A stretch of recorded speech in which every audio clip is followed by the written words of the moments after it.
Before I introduce today's guest, I have a special announcement to share with you all. I'm thrilled to announce the upcoming one-day virtual convergence, Roots of Resilience, happening on November 23rd.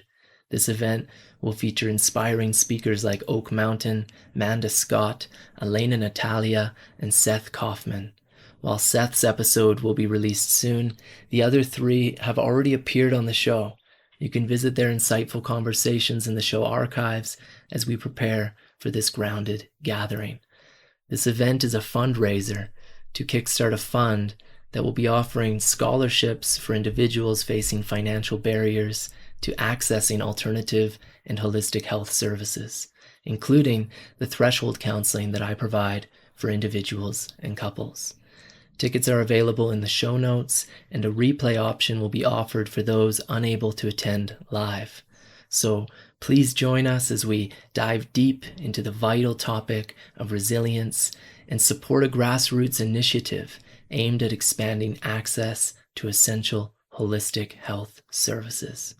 Stay tuned for more details and sign up for updates on the Connect page of my website. If you have any questions or want to donate to the fund outside of the event, feel free to email me. My email is also in the show notes.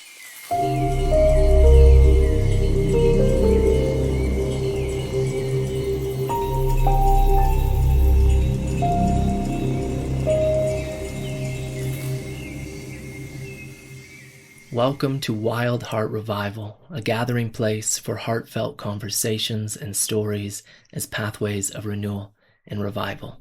I'm your host, Tay Tayari, and today's guest is Seth Hughes. This episode is threaded with the theme of belonging and its profound influence on Seth's life.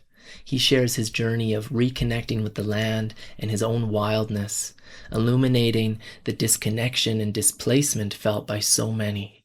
Seth explores how his experience of lacking belonging fuels his storytelling, resonating with those seeking respite from modern societal norms. His reflections on rewriting personal narratives and balancing individual integrity with community and ecological responsibility invite us to reconsider our civilized ways. Emphasizing the importance of rooting into our immediate environment, Seth shares the gifts that rewilding offers to those who are sincere and committed to becoming more earthly. We also discuss vulnerability and authenticity as it relates to the creative process. Seth extends a powerful invitation to approach life's questions with curiosity, to release control, and to embrace the joy that is the very ground of life. Seth is a filmmaker and storyteller with a passion for learning about wild food and becoming a steward of his community and ecosystem. He is fascinated by using language, social media, and stories to bridge the gap between the spiritual and earthly, colonial and indigenous, scientific and esoteric, modern and ancient. If you are new to the show, you might like to know that I'm a counseling psychologist with an online practice dedicated to supporting wanderers, wanderers, and edgewalkers. If you're curious about how my personalized threshold counseling could benefit you, I invite you to schedule a free insight call. This is a wonderful opportunity for us to connect, explore our alignment, and see if we might walk alongside each other during a pivotal moment in your life. To learn more about my orientation to counsel, including the guiding themes of the threshold counseling that I offer, and to schedule your free insight call, visit coyotecounsel.earth. There is a direct link in the show notes. And for more content, including additional podcast episodes and my latest essays, follow that same link. And if you haven't already, I encourage you to subscribe to Wild Heart Revival on your favorite podcast platform. Additionally, your likes, comments, ratings, and shares are not only appreciated, but essential for nurturing the organic growth of these heartfelt conversations and stories. Now, let's root into the present and expand our sense of self as we sincerely welcome our wonderful guest for today, Seth Hughes. So, as a storyteller who draws from your own life experiences You create compelling narratives that very obviously resonate with larger themes of the human journey at this time in earthly history. And so, reflecting on your own journey, how would you name some of the central themes that have emerged throughout your life thus far? And what significance do these themes hold for you in understanding your path? And how do you believe they might inspire and connect with others that are navigating similar journeys?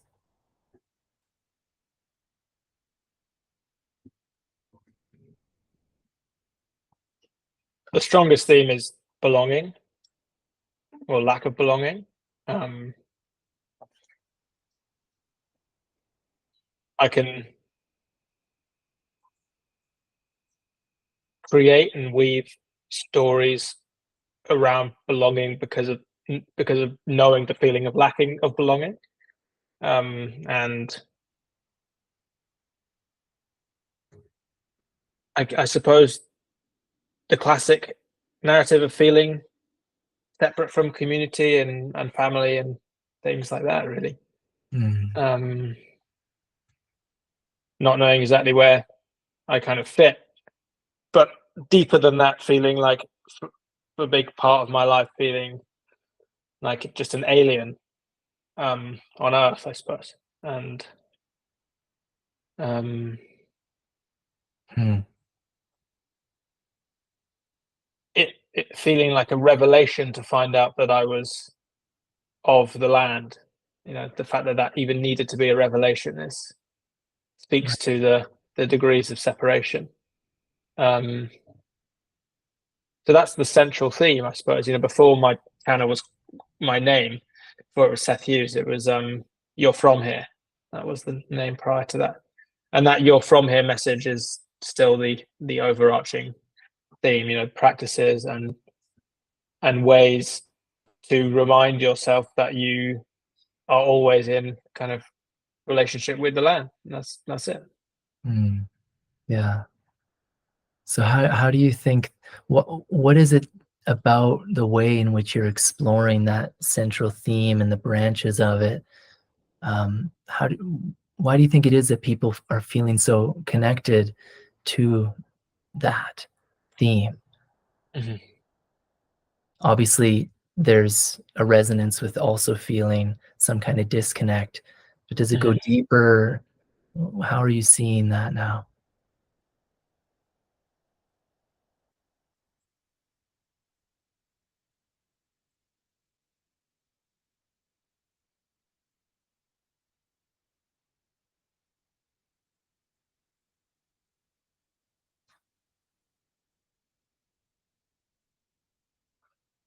Yeah,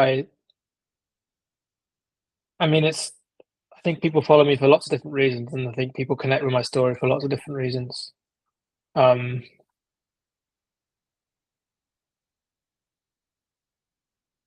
I think the stories I share in my channel as a whole represents like a place to come up to breathe in a kind of an ocean of stuff that can be quite suffocating. Mm, Um, and I think that's what it is first and foremost. You know, even just from the pacing of my videos and the the scenes I like to shoot in, and my background in cinematography, and choosing to make it look kind of like,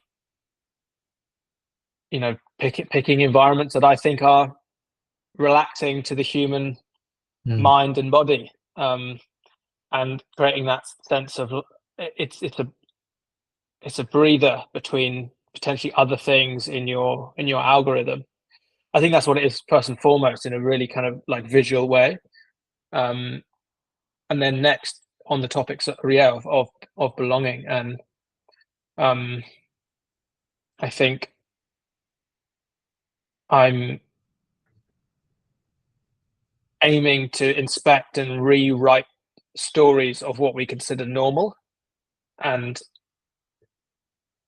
the first step of that is acknowledging that, like, um,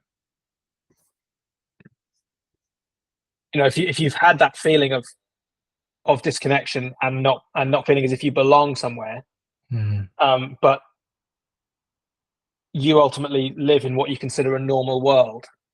You might not give yourself permission to speak to that lack of belonging because this is the way the world is. And I think maybe I word things and give permission to people to call out the absurdity in what we consider normal, and to help people not feel alone in, like, like,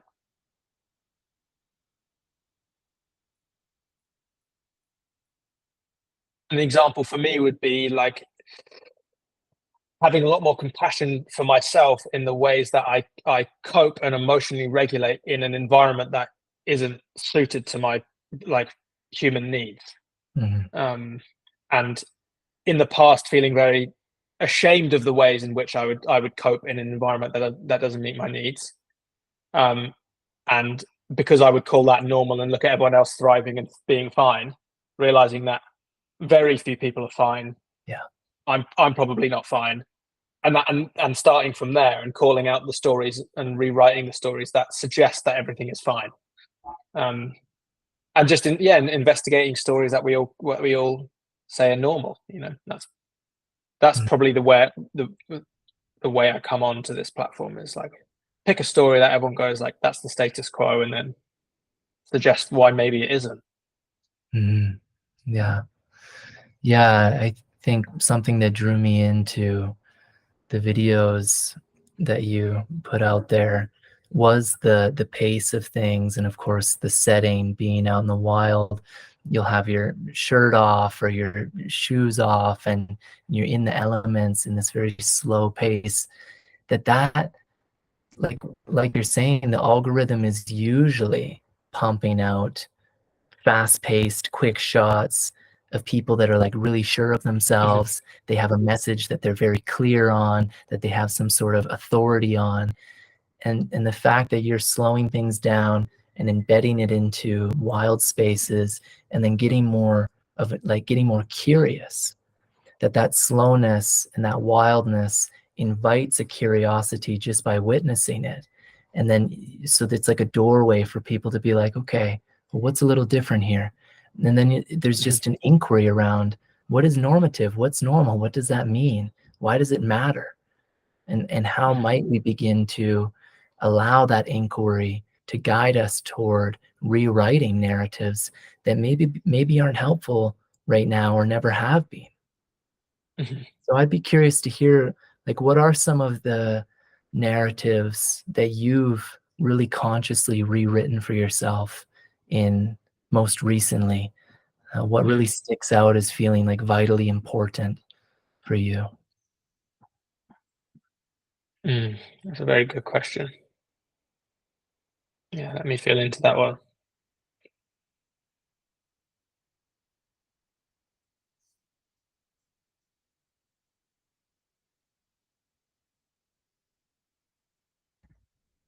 I think the most present one that I'm yet to kind of share in detail is I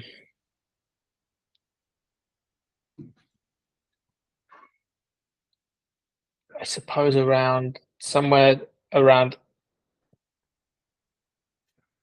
integrity and the the difference between, like, standing in for responsibilities or running away from responsibilities. And I started this channel a couple of years ago, with a lot of anger, a lot of frustration, and the like an angry teenager in me was like, I'm going to learn the skills to run away effectively. I'm going to equip myself with the practical skills of being able to kind of escape to the woods. That was my highest form of integrity, to live effectively quite a puritanical existence.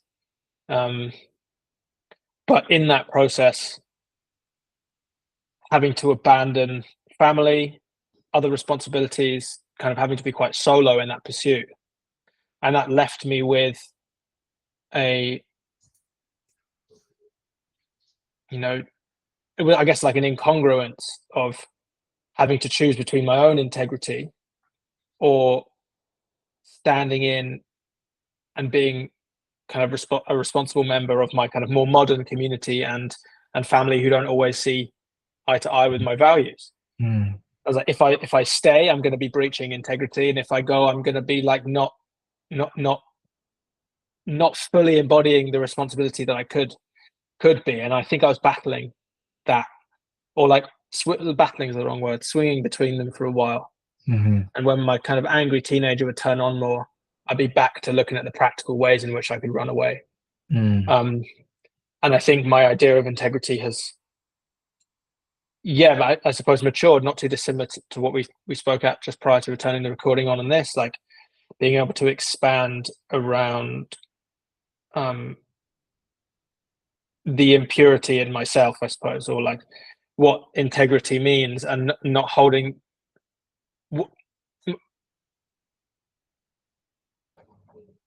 my threshold for what integrity has changed. Like it's before it was like, what am I consuming? What am I doing? What am I not doing? Mm. I think Mm-hmm. most importantly, maybe what am I not doing? Defining myself in like antithesis to something. And now my benchmark for integrity is more like, am I contributing to my local community, regardless of whether that's perfect? Am I making time to, call my sister? Am I? I guess, yeah, more like, am I standing in as the son, the grandson, the partner, the brother that is trying to bring everyone on for this journey rather than running off by himself, and holding not only my own frustrations and pain in that, but then also committing to hold other people's Mm. and expanding around that. Um, and I think it's that change of story that like I do feel like I'm living in integrity now, but my ideas of what integrity are have shifted, and Mm. I think we have a particularly on social media, it's like I'll be in integrity when I tick XYZ box, when I'm eating a certain way, when I'm either consuming or not consuming a certain type of thing, when I'm living in a certain place, um, as opposed from when I'm like really embodying like a a compassionate person in the community and an ecosystem, regardless of how perfect I am. Mm-hmm. I suppose. Yeah. Yeah. Thank you for putting words to that, man. As I can tell, it's really fresh and meaningful for you at this time. Mhm. Yeah, I understand in a very deep and immediate, imminent way, in my own way, right now in my life, really resonates. And what I'm hearing and the way I'm crafting it for myself too, is that I had this idea that integrity, whether I would put words to it like this or not, I think it was more unconscious. Like I had this idea that integrity was kind of rigid, you Mhm. know, that you reach some kind of like shape of integrity, and Mhm. then you hold that, and Yeah, you yeah, don't let it, right, you don't let it move. yeah. um, but what I'm realizing and what I'm hearing and what you're sharing is that real mature integrity is dynamic. Mhm. And I think I saw a quote by Albert Einstein recently, and it was something like, you look deep into nature if you want to understand everything better.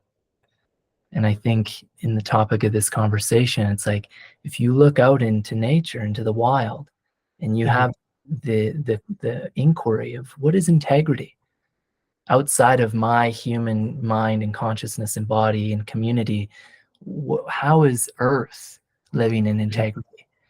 And I think it's very simple to see that it's very dynamic. It's Mhm. incredibly dynamic.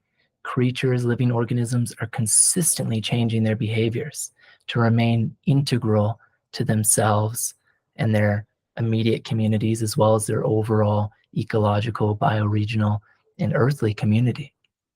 So I really appreciate that insight and that reflection.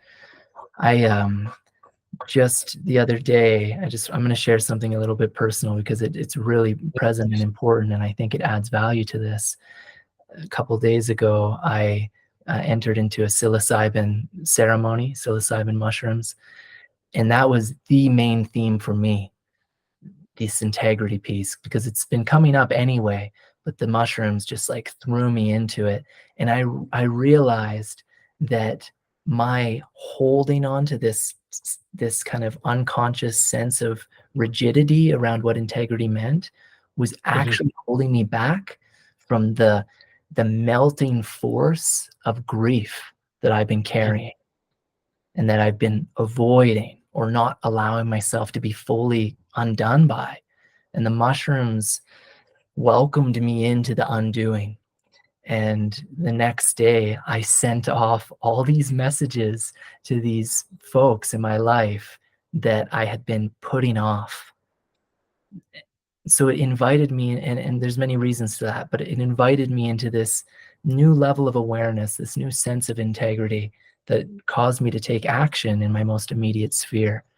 And so why I think that's important to bring up is because I see that the grief was an absolutely key aspect of me being able to expand my capacity for the paradox of integrity and the dynamism of it.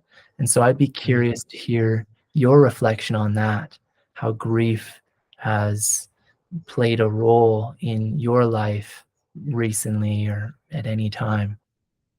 What feels important to share around that, if you will, if you feel comfortable enough. Thank you for sharing that. Yeah, I appreciate that. I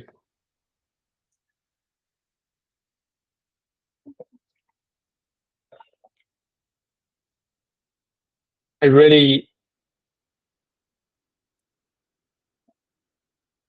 yeah, I feel very similar to this, the grief being the thing that's like holding me back from expanding into that paradox.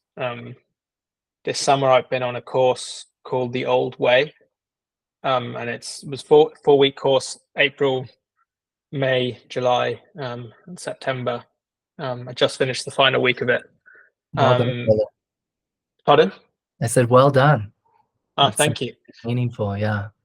It's a course about kind of rewilding for resilience, like like kind of rewriting stories, of course, learning the practical, kind of the foraging skills, the hunting skills, trapping skills, tracking, all of that stuff. But also the like crafting and kind of working with hides and stuff like that. But also the kind of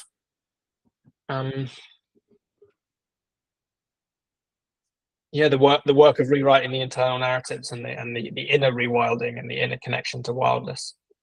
And I went into that similarly to like what I said with my social media account. I went into that course very angry, very closed off from everyone else in the group. There's kind of 20-25 people or something, very closed off from most people, didn't really want to chat to people, really needed to be heard in a lot of ways, bringing a lot of grief in there. Was angry that other people weren't grieving as much as me. And like a teenager in me was very frustrated by that. Anyway, 6 months on, I left that course with a lot of love, but I really went in with again wanting to learn the skills to run away. It was still on that mission, even though it didn't quite feel like it, but it was still that mission. And I was going to, like, in my diary on the 27th of September, which was the day after I got back from the final week, I wrote in my diary in red, like, integrity level up. I wrote it in this like 6 months prior, before I even started the course. And to me, what that meant at the time was like learn the skills. And on the 27th, I was going to sell all my shit and run away. And then I came back and it was like, that's not what the integrity was asking. I needed an integrity level up, but that's not what it was. It was more speaking to what we just spoke about, really standing in as a steward and a member of my community and my family. And it was being seen and held through that grief, in that kind of ecological grief, I suppose, amongst other things. but being seen and held in that, and just a place to voice that grief and not feel as if everyone in that group understood the stuff I was talking about. And many of the people, particularly some of the people running the course and some of the older people in the group, they just moved through that grief. That's all it was. They understood it. They could witness me in it. They could hold it. And they showed me that there was rungs on the ladder past that grief. Whereas prior to that, most people who I'd brought that grief to, they couldn't meet it and they couldn't hold it. Mm-hmm. I felt ridiculous for holding that kind of, for experiencing that ecological grief and not knowing what to do with that kind of existential threat. But then also confused as to why other people in my life, or particularly maybe other adults, weren't feeling that themselves. And this was just a whole nother environment. It was just to be seen, to be held through that, and to see people who were still on the same mission I was, and they didn't need to run away to the woods by themselves. But it really required moving through that grief to feel that. That's what's most present right now for me, I think, in terms of grief. Yeah, thank you. Yeah, I suspect that at some deeper layers of the denial of the grief, of the earth grief, of the ecological grief, you said you bring it to some people and it seems like they don't even feel that. Mm-hmm. I think I would suggest that it's probably some form of unconscious denial, because I don't think you can escape it. We Mm-hmm. are earth, we are ecology. The Mm-hmm. clear cuts live within us. The coral reefs bleaching Mm-hmm. are shared experiences. The dying off of species, those are our kin. The web of life degrading is us degrading. So I think it lives in us, right? Mm-hmm. And I have a sense I think it's a very complex topic, but the thing is to go into the grief of it means that you have to go into the love of it. Mm-hmm. And to go into the love of it is going to necessitate different dimensions of responsibility. Mm-hmm. Probably scary dimensions of responsibility. So not only is it freaky to go into the grief that people might sense either consciously or unconsciously is there, because grief hurts. It hurts a lot. It's really difficult. It's complex. There's no formula for it.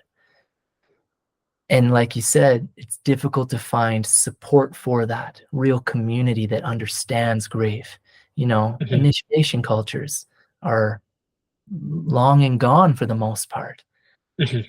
So there's that. But then, yeah, the responsibility piece. Mm-hmm. So I wonder for you, this dynamic process of being called back to the wilds through earthly powers, and exploring that in the way that you have been, and making the connections that you have, and it inviting you to access this grief that has been there, and so then to feel the love growing, I'm sure, and to maybe have that sense of responsibility. Could you speak to that? What what comes up for you? What feels present for you at this time? Because when I see the incredible videos that you're making and the heart and soul that's in them, to me, I have the sense of, oh, this dude feels a sense of responsibility, and it's beautiful. There's some kind of mission here, and I don't know if it's so clear to him, but maybe, and it can be a dynamic, living, growing thing. But how would you describe that at this time? Mm-hmm.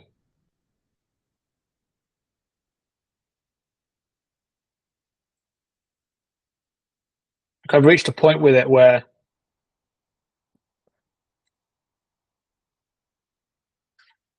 I'm not really looking for information and facts about what that mission is. It's I'm feeling around in the dark, and I don't really know exactly what it looks like to be a steward of my ecosystem, There's a couple of things that are starting to present themselves to me, but I don't know. No one's really shown me what that is. A lot of people have shown me what I should and told me what I should and shouldn't do on behalf of like the health of myself and the planet. But that they don't really line up with what it means to kind of step back into an indigenous position and be a steward of my environment where I live. So I don't know. I have no idea. With it's like a direction of travel, and that's what I keep coming back to. That the changes I think I want to see in the world are like through the exploration of like intuition. Even that sounds esoteric, but I don't even really know how to say it. The direction is like down and in,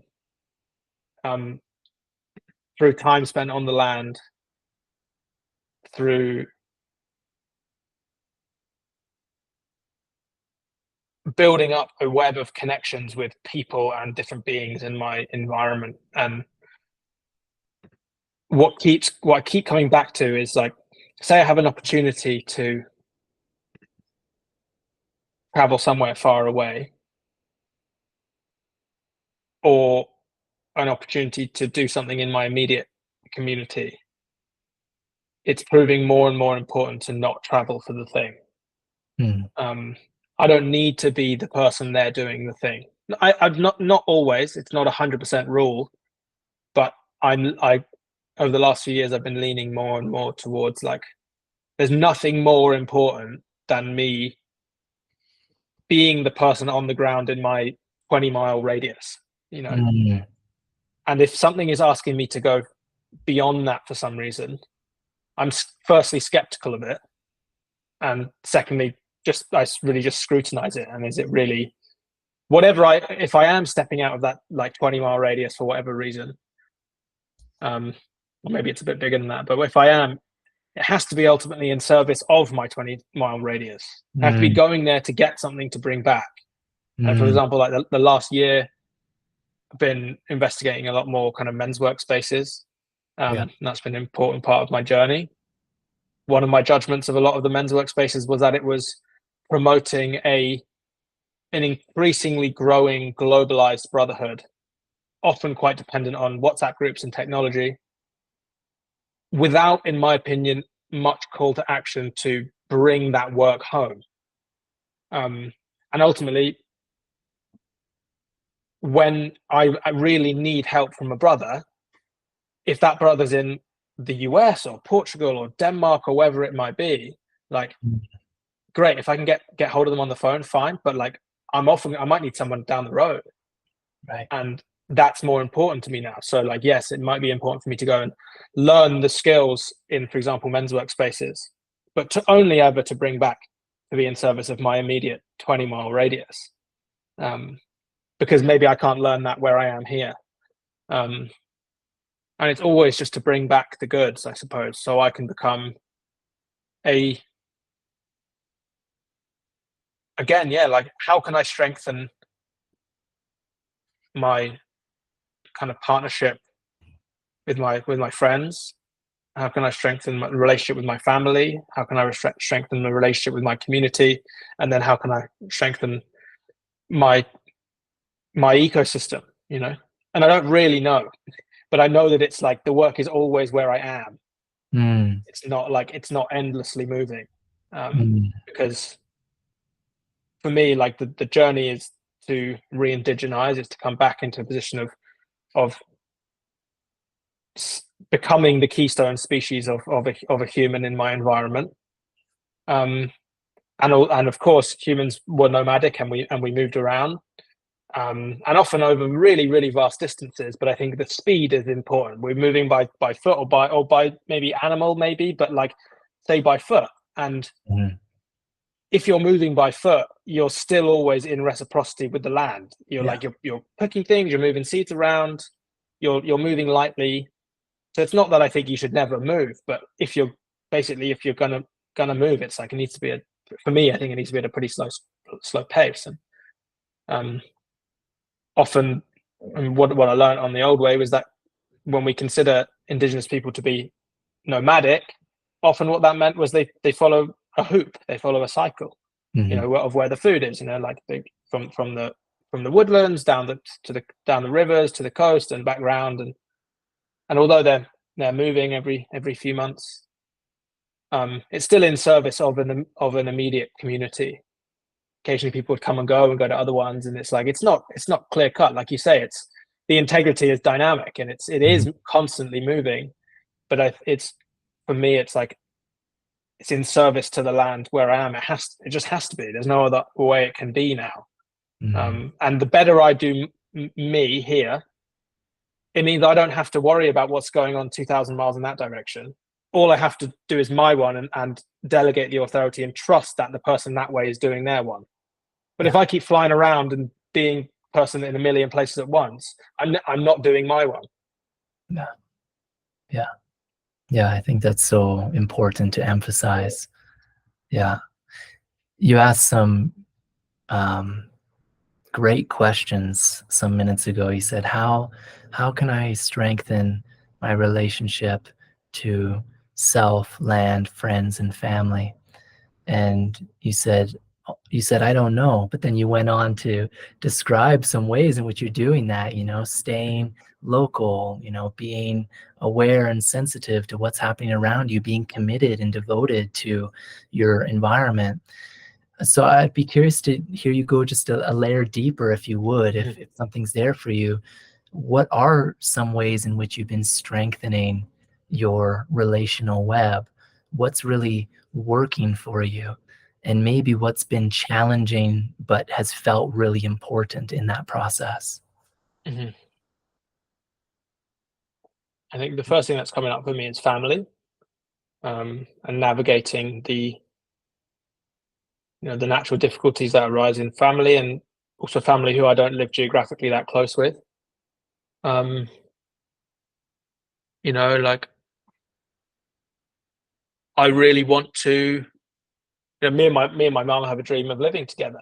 You know, Mm, and but I can't just live with her today because mm, we haven't done enough work together emotionally for that to become a compatible experience. And that's a dream I hold in my heart. And I think, what are the steps that are going to allow me to come back into what I consider maybe this is the wrong word, but like natural relationship with mother and son? What does that look like? mm, Maybe that's different. As I'm 25 now, the last few years has been a big stepping up into manhood. What is the difference between a relationship with a mother and a son as a child and a man? And no one's showing me how to do that. That's not been modeled by anyone. mm, So what do I do in that position? Well, I keep looking for opportunities of closeness, rather, like, is what I'm doing.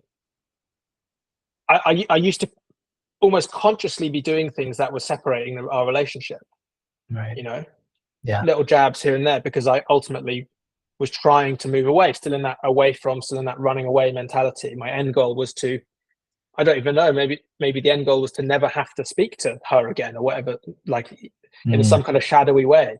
mm, Um,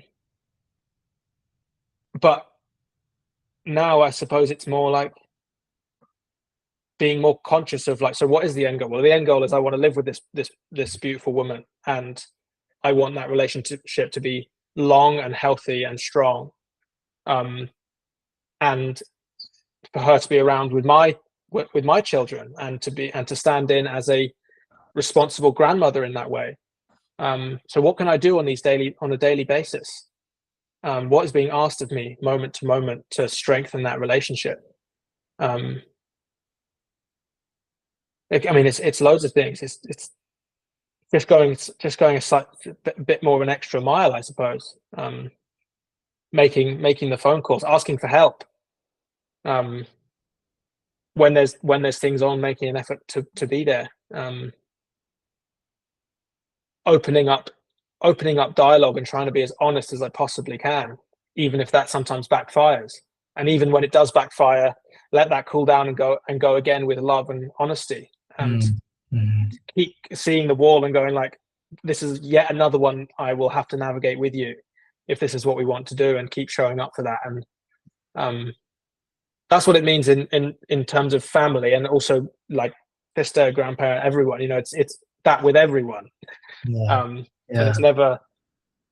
it's increasingly hard rather than increasingly easy in some ways. So that's Yeah. in regards to family. Yeah. Yeah. Let's pause there for a moment. Yeah. You know, there was this, seemed like there was this natural drawing away from your mother Hmm. for a time. You said, you know, and you said maybe the end goal was to never speak to her again. Hmm. But do you think that there's something important in that drawing away process? Hmm. And of course, I don't know this, but was it aligned also with your drawing toward the Great Mother, Hmm. that your turning toward the wild Hmm. was a natural drawing away from your human mother?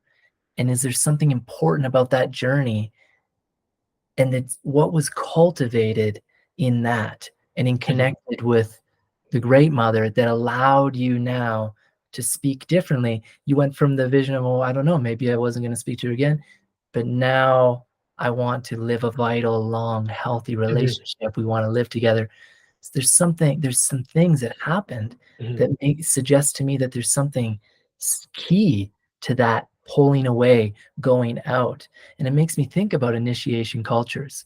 Hmm. Traditional indigenous folks would oftentimes violently take Hmm. the young men away from their mothers Hmm. and put them through difficult experiences that connected them into the web of life in a really meaningful life or death orientation, so that they Hmm. could come back to the community and reconnect with their mother in a different and new way.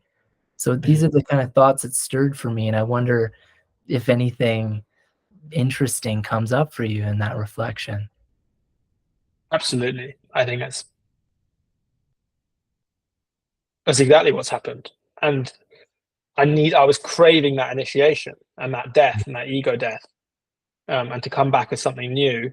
And I was waiting for the men around me to come and do that, and those men weren't there. You know, and like, Yeah. and also because my own mother wasn't versed in the importance of that initiation for young men. Hmm. Maybe she was grabbing on tighter than she naturally would have in a culture who was aware of the importance of that initiation. Yeah. And um, so that's why it was like kind of the men's work. Went on that kind of men's work journey, and also with the old way, which ended in more of like a kind of a wilderness experience. Not a solo one, a group one, but it's a combination of lots of things. Like, I don't think I had one initiatory experience, but it's the last year and a half or something. It's definitely been um, about looking for that, like meeting death and meeting um, like testing a boundary, I suppose, even if it's just like an emotional boundary. Had lots of action with like dead animals, constantly dead animals flowing in and out Mhm. of my life, not even really by much choice, you know. Mm.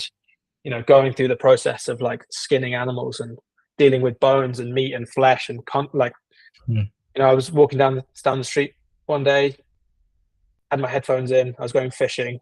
A kid and his family hand me this plastic bag, and I took my headphones out. I was like, what are you saying? And this kid, probably like, ironically 15, 16, something like that, he hands me this plastic bag, and he's like, oh, this is a we got this fish there, I want to give it to you. Open this fish up, it's like about this big, huge bream. They were on holiday from somewhere near London. They'd gone out on one of the tourist boats, and they'd caught this huge fish. um and anyway, later on found out that that fish was, I put it on my Instagram story thinking it was a red bream, something actually called a Cooch's bream, which is like apparently really, really rare. Mm. Any person who knew what that fish was wouldn't be giving it away, like very expensive fish. Wow. um anyway, I had a very intense breathwork session the following day, or maybe even that day. um and I realized clear as day, in that like wordless space I drop into in the breathwork session, when I'm not dealing in the realm of like facts and words, Mhm. just in kind of visually and kind of stuff. Like, my dad, who died a couple of years ago, and the bream were the same thing. They were like Mm. There was no Mm. distinguish. I couldn't distinguish between this bream and my dad. And I came out with being like, oh, the bream was from my dad, or it was the same thing. Wow. And I really feel like since my dad died a few years ago, there's been a lot of like, in some weird way, he's been aiding the initiation, or trying his best to, that masculine figure trying to point me in a certain direction, Wow. because he couldn't do it he didn't know how to do that when he was in his human form, I do know. Yeah. Yeah. Yeah. Oh man, that's really touching. Brought shivers into my body and some tears to my eyes. Yeah. Yeah. Yeah. So I, I would love to hear more about this natural drive to be around men in an intentional way, Mhm. and what's shifted there for you. But also too, maybe we can support that with the foundation of like, what are a few important threads that have come alive in you as you've deepened your relationship with the earth mother, with the Mhm. wild? Like, what are some of those threads that have given you more resilience to be able to face your human mother and just Mhm. other relationships, um, with more aliveness and Mhm. generativity?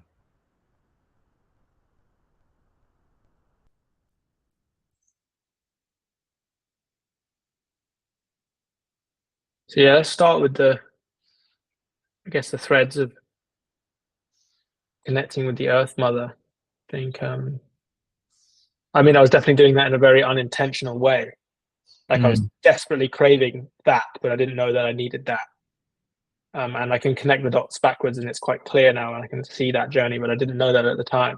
Tell Um, me a couple. What do you mean by that? How did you know um, you were desperately well, I craving? mean, I just I just had to go and run around in storms with no shoes on, in the woods, Yeah. um, and like just coat myself in mud, and I'd pick like the worse the storm in the middle of the winter, the more I'd be like, I have to go and meet this. And I did that for years. And I don't, it's weird. I don't really need to do that anymore. It was like, Mm. although I still enjoy that and I occasionally do that, whereas like, really, like kind of really getting into the barefoot running side of things a few years ago and still part of the practice now. But like now I often will go for a run around town, sometimes in barefoot shoes, sometimes listening to music, sometimes not, like with my little running vest on and like, it doesn't need to be this like deep nature visceral experience like it used to. Mm. I needed to be met on every level. I Mm. needed to be scared basically, and I needed to come in and be like, oh fuck, I'm glad I survived that. Not even that it was that extreme, but it kind of felt like that at the time. Mhm. And I had to do something. I had to be doing something that was kind of culturally not the status quo, I suppose. Yeah, I had to be doing something that was like no one goes running around with no shoes on, like I on understand. the river estuary. For some reason, I needed to do it. I Yeah, didn't yeah. need to be seen doing it. I just had to do it. Um, so I think that's one of them. And then I suppose the foraging it was a big part of that, and Mm. actually like building up my relationship with these different plant beings to the point at which I could like from a sovereign place go and with no middleman just go and eat the earth around me, Mm. and Mhm. actually consume it directly. Like go and like read the books about foraging, do the research on the internet, take myself out, and there'd be no middleman between like who's supplying my food from the earth and me eating it. All the trust has to be on myself of whether I'm eating the right thing. Like Yeah. had to be like had to step into um not holding full accountability for the things I was consuming. I think it was Yeah. symbolic of that, as opposed from putting that authority onto a farmer or someone else who happened to bring me the food or something I bought at the supermarket. It was all me. Um, Mhm. so that was an initiation in itself to eat something like, well, I hope kind of, even if when you know it's the right thing, whenever I eat a new thing when I'm foraging, there's always that moment. It's like, maybe it isn't. Right. The first time is always for me, like, maybe it's not. Yeah. And I could have done all the research I need to do, and there's always that intrusive voice that goes like, "But that's on you if it wasn't." And Mhm. that itself is an initiation of like, I have to meet death every time I try something new. Mm. Because Yeah. instead of panicking and going, "Oh shit, that could have been the wrong one. What do I do now?" I just watch that voice and be like, "Maybe it's fine to die." And it's that every single time. Yeah. Yeah. Yeah, that's beautiful because you're simultaneously generating trust within yourself while Mhm, also learning to trust the so-called other mhm, yeah, in that exactly. one process. Yeah. Mhm, So I could see how that then um, roots you into greater resilience in mhm, communication, communion, relationship with for others, sure, yeah. not consuming physically Mhm. like food. Yeah. Yeah. And I think that it's that journey that makes me feel once I I do have a lot more trust now of my to be held by that mother in that way, Mhm. that Mm. I can go out and meet a storm, I can go out and eat the food from the land. I can be held there, I can grieve in that place like from that place of being held, I can return with a lower expectation of other people to hold me.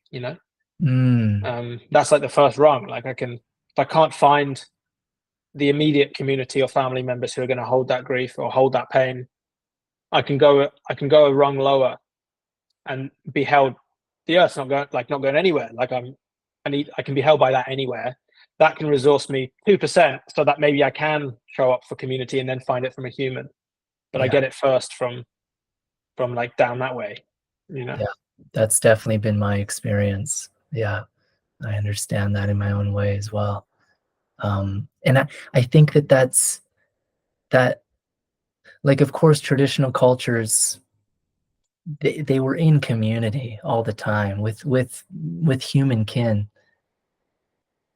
but they were absolutely embedded in the matrix of their Mhm, ecology that from before they were born, they were steeped in that depth of relationship.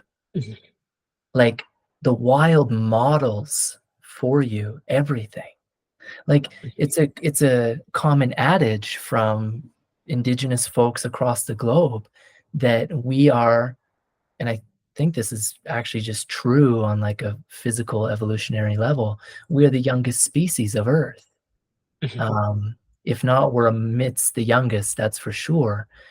And so in that way, everything that we are, everything that we've become and that we're becoming is predicated on learning from our elders, learning from our mhm. ancestors, which Sure. is everything that's more than human.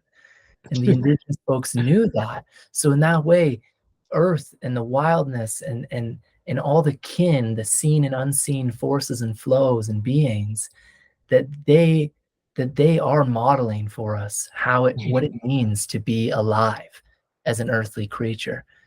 And so I guess I'm trying to tie this into that it makes sense in my own life and my own experience and what I'm hearing from you that it's almost more simple to turn to the wild mhm, to to be lifted up into that sense of inner trust, inner understanding, inner resilience, and then to bring that back into our human communities that tend to be so fractured and disconnected and traumatized in many ways too, which is a part of that fracturing and disconnection.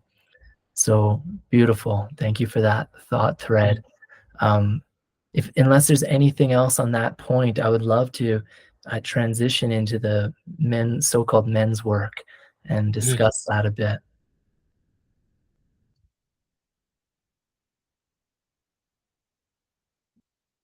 No, I think I'm complete there. Yeah. Thank you. Okay.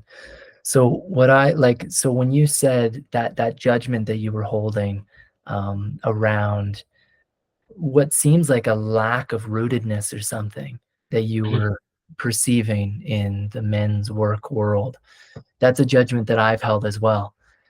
And it's a judgment that has been confirmed through my experience in some ways. Mhm. Not fully. I've also had experiences in men's settings that were really rich and felt deeply rooted in an important way. But I've also had experiences where I never went back because it was just so obvious to me that where's the roots here? What is Mhm. this? So I'd love to hear a little bit more about that arc for you and um, just anything that feels pertinent and important at this time in relation to that journey of reconnecting with men in that intentional way, and as well meeting that judgment that you had and how that's changed shape or morphed through your experiences. Mm. Yeah, I think the first thing to say is that it's like it is just a judgment, and it's not, and it doesn't mean it's true, and it's how I perceived it to be. And my wounding around not feeling as if I belong might mean I'm looking for that. I'm like orientated for looking at the cracks, and trying to separate myself from certain groups. And I watch myself do that, like not like looking for the 1% that's wrong and then going like, well, I don't want anything to do with that then. So I Mhm. really noticed that tendency and that bias in myself. Um, and I think it's important to acknowledge that, because it's when I was in this kind of fear headspace, and in my away from running away from patterns, I would look for the cracks in an institution or an authority or a system or a structure for my reason to justify running away from it.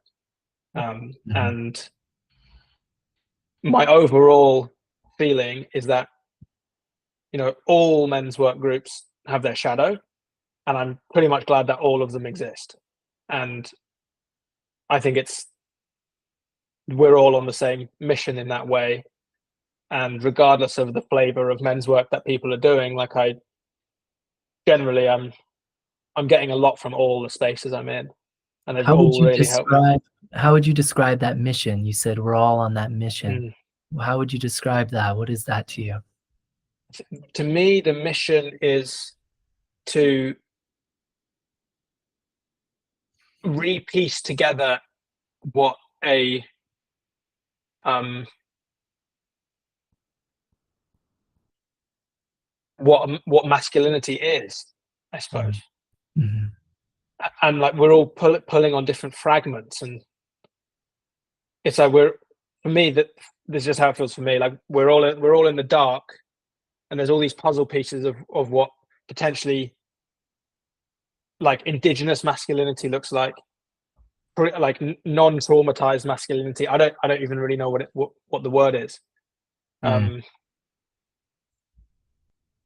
Um, a type of a way of being that isn't um, seeking separation and exploitation. Um, and it seems that different men's organizations are like they have different pieces of the puzzle. Mm, mm, And because they don't have all of them, that naturally creates a shadow. And mm, I think I'm interested in like regional delegation of authority. That's to me how nature works. It's like there's different species all over the world. Like each species takes on its own particular niche, and it's like an oak tree doesn't need to do what a robin is doing. Doesn't need to do the same behavior yeah. because it leaves it to the other one to do it. And that delegation of behavior and authority, I think, is the natural model. And likewise in men's circles and healing work, like tailoring it to the land and the people on that land seems appropriate to me. And bringing the work home, Mm, um, to wherever you consider home to be, and not seeking all of your healing in um, and sense of belonging and brotherhood in events you pay for. You might need to learn what I think I had to learn what it looked like by Mm. going to some of these events. And I think that's great. I'm so glad they exist for that reason. But the end goal isn't to keep finding that sense of brotherhood at the events. That's like the cart leading the horse. It's ridiculous.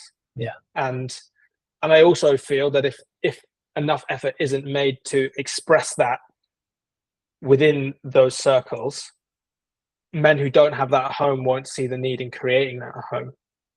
And then I think that can lead to like top-down power rather than delegation of authority, where it's all about everyone joining one institution for that sense of connection and brotherhood, rather than learning the tools and going home and tailoring it to the land and the people where you are. And everyone joining one institution when that top-down model is a colonial model, and it doesn't work. Yeah. Yeah. Really well said. I agree with everything you just said. And I'm, it's like I see that it's like the tension of the growth from being steeped in a culture that has been life denying. And so that masculinity has been life denying Mhm, in really important, vital ways. And mhm, the growth and the evolution now is to reorient toward affirming life. mhm. And so Yeah. then it becomes essential that you're organizing around land. Mhm, And that's the thing that I have been mhm, frustrated by. mhm, Um, and so, yeah, great. I think I love that you said, you go to the event, whatever the central organizing thing, and get the tools, and then like that's just a moment, mhm. right? It's a moment of learning things that you really just should have learned through your natural growth cycle, but you Mhm. didn't. And Yeah. so great, there's this opportunity. And then you take that back to your land and your people Mhm, and you organize around that. mhm. That's affirming life. Yeah. Yeah. Yeah. Yeah. Mm, Thank you for that reflection. I yeah. really agree that like it starts with means the same what we're talking about, like that my relationship with the various members of my family is improves the more I build my relationship with the land. It's like I get held there, so then I can stand it in integrity and expand around the difficulties in other areas of my life. Mhm. And if the foundation of to me, if the foundation of healing work isn't from the land first, Mm, I just don't get it. It doesn't compute for me. That's not to mm. say it's wrong. I just don't get it. Yeah, no, I understand what you mean for sure. I was having this conversation with this man recently. He was very interested in me, very like charismatic dude. He was cool, very nice, and he's a part of creating this healing modality in Australia. They're working to create this system, that people can easily plug into and begin healing their trauma. That's kind of the Mhm, most simple way to say it. And he was asking questions to me because I've been trained as a counseling psychologist. I went through the whole academic mhm, churning of that and had my own experiences. And now I have a private practice where I meet people in a mhm, therapeutic counsel space. And I said I was sharing my orientation, which is what you just said, which is I it doesn't compute for me that you can just go work on your trauma as an individual. mhm, Like that's I just don't see life like that. I see mhm, life as being deeply interwoven, interpenetrating, interdependent, and reliant. Um, and so if you're going to tend to the trauma of your life and your so-called individual story, then I think you need to be connecting into the web of life, that you mhm, need to be deepening into relationality. You need to be deepening your capacity and your skills for rich relationship mhm. at Yeah. the same time as you're going into your so-called individual self. So yeah, anyway, you just brought up that thought for me that's a core orientation in my life and my work and just in my communication with anyone at any time. I feel like it's always been so important, and now more than ever, to to be imbuing our conversations with the more than human flows and forces that have allowed us to even emerge in this earthly matrix. And so that's why I've been naturally drawn to the work that you do and present online. And I'm really grateful for you for doing that in a creative and magnetic way. There's a gravity to it. And I think that that's really important. And so I'd love to move into the dying phase of this particular conversation with you by talking a bit about the creative aspect of what you do. I had a question here that I had been contemplating before we got on this. Well, so I actually grabbed a quote from your Instagram. You said, "I've always felt like I had a message inside me, but just didn't know how to articulate it in a way the world could understand. Now I can proudly say I'm spreading the message I've always felt within, which has contributed to a huge feeling of purpose in my life. Right now, more than ever, our ability to articulate our message is one of the greatest assets we have for inspiring change. To turn wordless inner feelings into digestible products like words or videos so other humans can understand us is the closest thing I've found to magic in my own life." So in this moment, as you reflect on the magic of transforming your inner message and story into something that resonates with others, what deeper insights have you gained about the relationship between vulnerability, authenticity, and creativity in this process? Mm.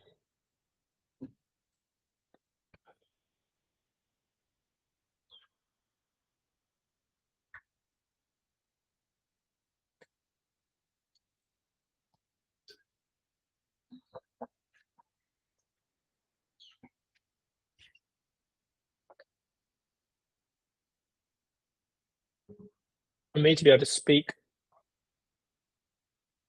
from that wordless place,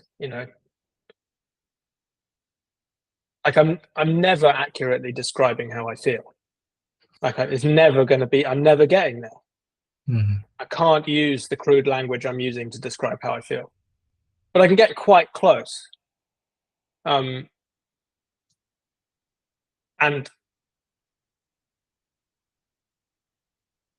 I enjoy the process of getting quite close. Um, and I think what I've learned is that it's it's in all the other practices that I'm doing that I connect with that place. It's like I need to feel still. I need to feel Mm. um, like I'm speaking to myself compassionately. I need to feel. It's hard to even explain. I need to feel like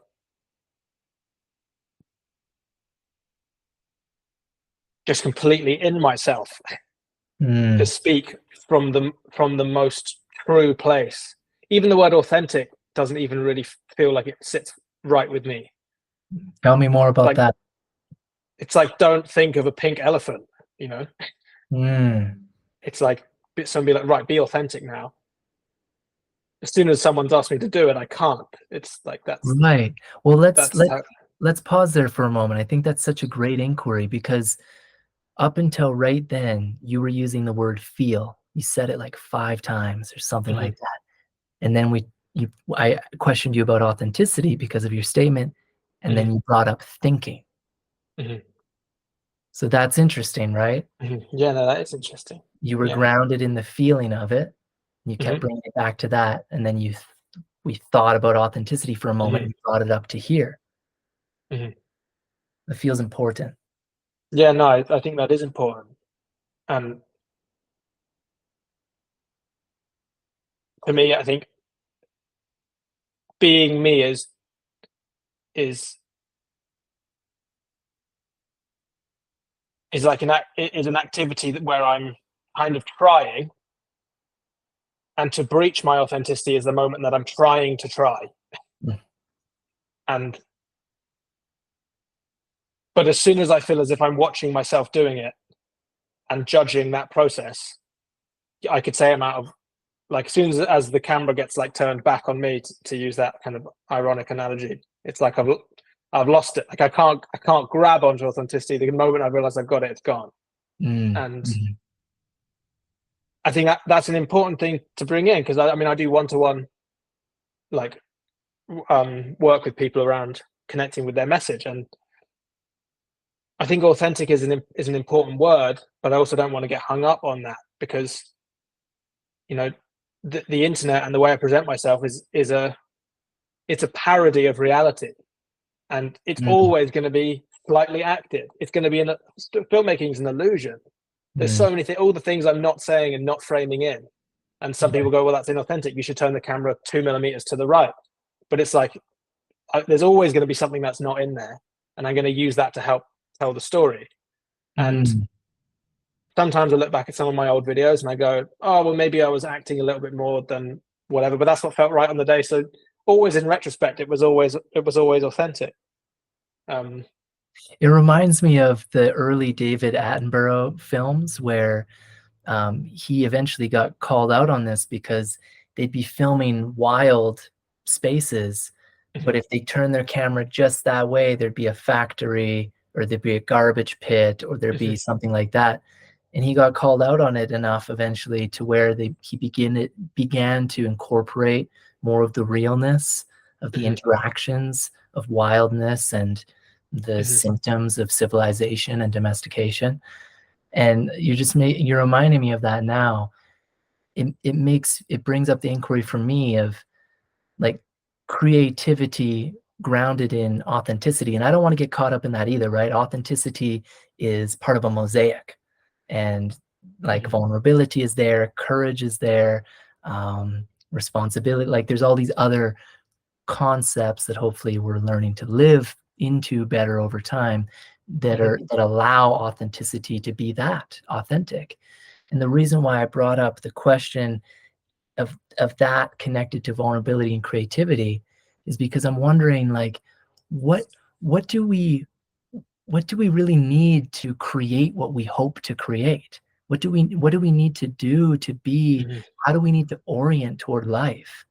mhm, And, when David Attenborough started incorporating more of the realness of the mhm, contrast, there's something about that that hurts, but it's real. It's mhm, authentic, And so in that way, the creative tension of it is more palpable.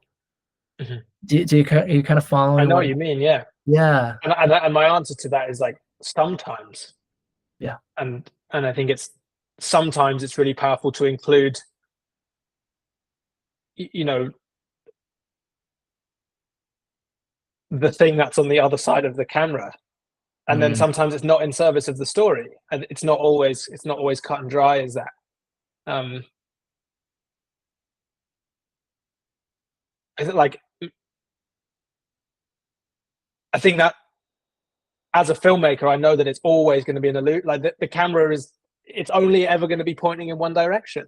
yeah, There's always going to be something unsaid, and then you could go, "Well, it's inauthentic." Then I think if you're going out of your way to make sure that something's in to constantly be hiding, then that's different. But if it's you can't show everything all at once.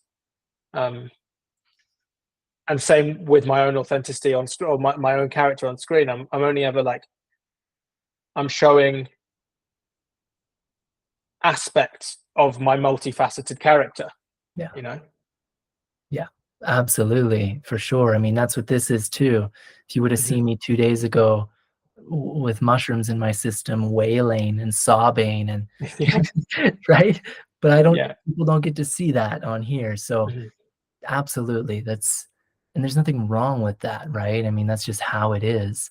I think the most important thing, you said it there, you said, "What's in service to the story?" mhm, So then it makes me wonder, well, what are our stories? What is the story that, like, sure, there's the micro stories, like a film you might post on the internet or a video on Instagram, but it's holonic in nature, it goes up and out and gets into bigger stories. mhm, And so maybe the way we can finish this conversation today is for you to try to articulate something meaningful in this moment around what the story is that you're living into. And you asked me that beautiful question before we got on here of what kind of world do you want to leave your children and grandchildren? And I imagine that our most deep and meaningful story includes our children and grandchildren, right? So maybe, yeah, I'll just give the space to you to try to articulate what it is, the story that you're hoping, dreaming of bringing to life in this short, beautiful, intense life that you've been gifted.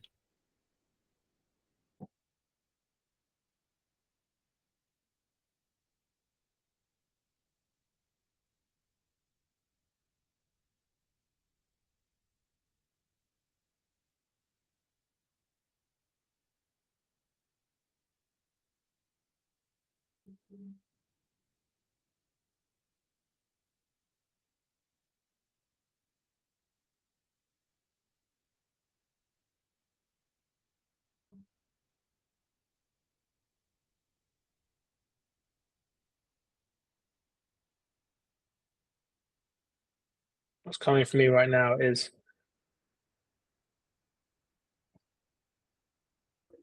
what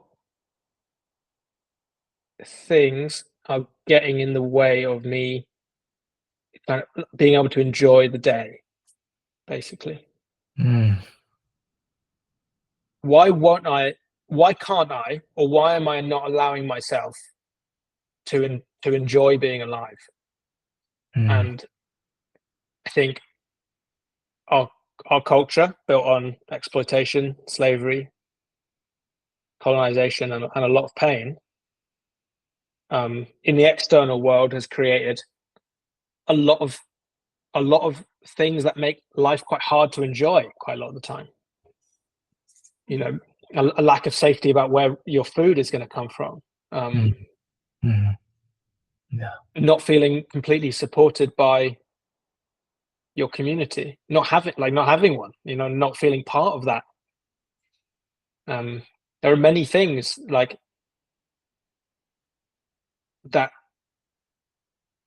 many aspects of kind of social infrastructure and ecological infrastructure that would have existed for the first few 100,000 years of our existence and no longer exist now. They're things, in my opinion, that get in the way of me being able to enjoy the day in a present way. On top of that, then there's also the inner narratives, which are, of course, also tied in with the systemic problems. Um, so how can I rewrite inner stories that maybe aren't actually true? The ones that are going on that aren't actually reflective of what's going on. Mm, Um, and how can I um, be part of shaping my external world? How can I rewrite the inner stories, and how can I be part of shaping my external world so that I can like sit down and enjoy the day and not have to be worried about where my sense of security is coming from. mm, Or maybe even that's wrong. Um, yeah, like why can't I trust it? What like mm, the bigger it? Why can't I be in a state of trust for that? mm, What blockages within me are getting in the way of that trust, and what real things in my external environment actually mean I can't trust right now? mm. Like a supermarket filled with food that actually isn't in service of my health. Right. Um, no matter how much inner work I do, I am a biological being who requires a certain level of sustenance, Mhm, and there is a point at which like in the 3D tangible world that's going to affect me no matter how powerful my story is. Um, and yeah, just doing both of those things and leaving doing the inner work so that I'm not unconsciously laying on the generational traumas and stories to my children and grandchildren, and standing in for my local community and ecosystem so that there is less and less hurdles for them to not be able to enjoy the day, basically. Mm-hmm. Yeah. Yeah. Powerful questions. It makes me want to ask one more thing. Yeah, please. What kind of invitation might you craft for those listening today as they begin to orient toward those essential questions in their own way?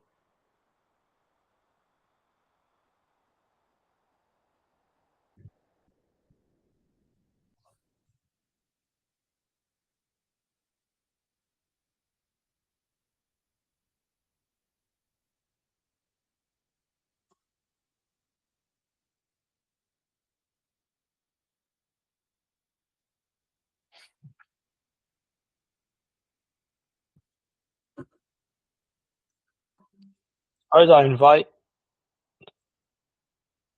maybe this is too like pious, but this is what's coming to me right now. I invite people to ask themselves maybe like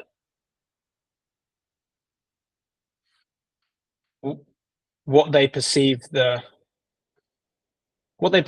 nature to be, and what they perceive like the fundamental kind of fabric of things to be. What happens when you let go rather than grab? And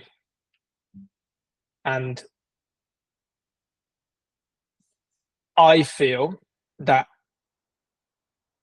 life and things happening, as opposed to no things happening, is a fundamentally humorous and enjoyable experience in which things get put on top of that, which clouds the joy. So I don't have fear about going into those dark environments, because I know that the ground floor is a joyous one. But we have a culture built on things like original sin, hell, stuff like that, which often depicts not only my own nature but the nature of the universe, where the ground floor is awful. So I best not go through the dark, because there's more dark on the other side. Like there's no point going that way because it's all dark.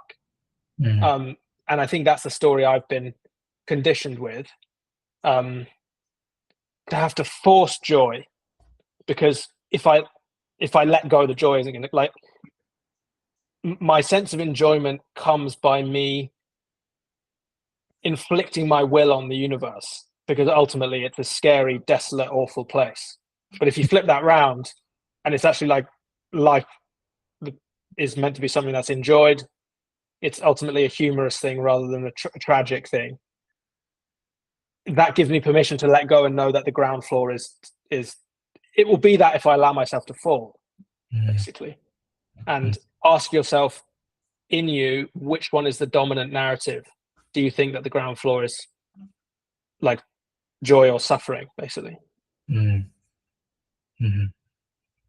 Wonderful. Seth, thank you so much for creating time this morning, my morning, your evening, for connecting. This has been really rich and beautiful, as I suspected it would be. And just to say for like the 12th time, I really appreciate what you've been doing on the internet, man. It feels like a desolate place lots of times in my experience. So coming across someone like you who is putting a lot of heart and soul into their craft and into their message, it's really, like you said, like a breath of fresh air coming up from a sense of drowning, and being able to slow down and feel someone in a real way. So I bless you in your heart and your way as you continue to deepen into whatever that means for you going forward. Yeah, thank you, Tay. I really appreciate that, brother. And thank you for the beautiful questions as well. It's actually allowed me to investigate some new things that I haven't quite like brought through. So thank you for that space. And yeah, thank you for your love and your compassion, and the way that you create gaps in conversation to allow new things to flourish as well, and being spontaneous and intuitive in that way. So I really appreciate having conversations of that nature. Yeah. Mm-hmm.